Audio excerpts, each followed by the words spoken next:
Hi everybody, Cheryl Knowlton coming at you with your dynamite tip of the day, and this is video number 3 in the segment on what do we need to do as real estate professionals to set ourselves apart. Some of you have heard me share this story when I have taught all-day, 2-day classes, and that is this. When I started in this industry in 1999 as a mortgage loan professional, this year it's going to be 20 years, can you believe that? Did mortgage lending on the retail side for 3 years, then the wholesale side for 3 years, and then I actually finally intentionally got a real estate license in the state of Utah in order to actually start selling. And I chickened out.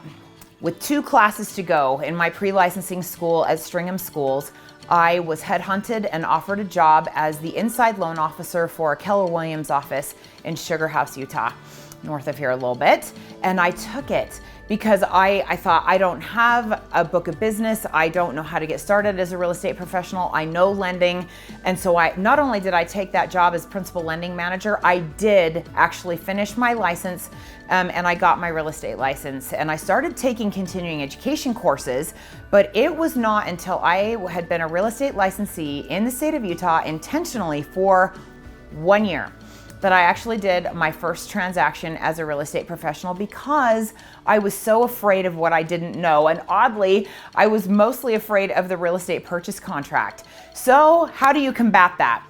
Figure out and identify the areas where you feel like you need to start building strength and take as many courses in those subjects as you possibly can.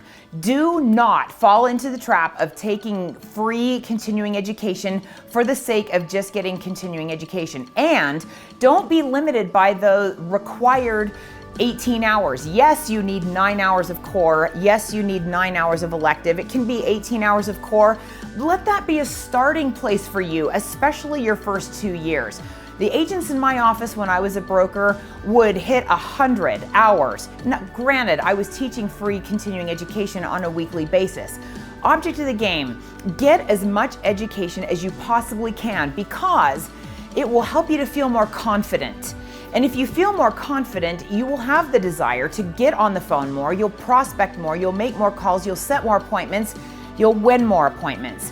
And that confidence, led by the competence, will lead to more competence and greater confidence because now you're going to have an experience component to put behind it.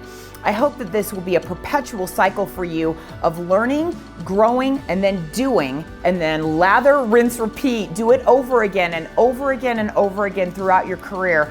And that will really help you to start setting yourself apart as a capable, confident, competent real estate professional.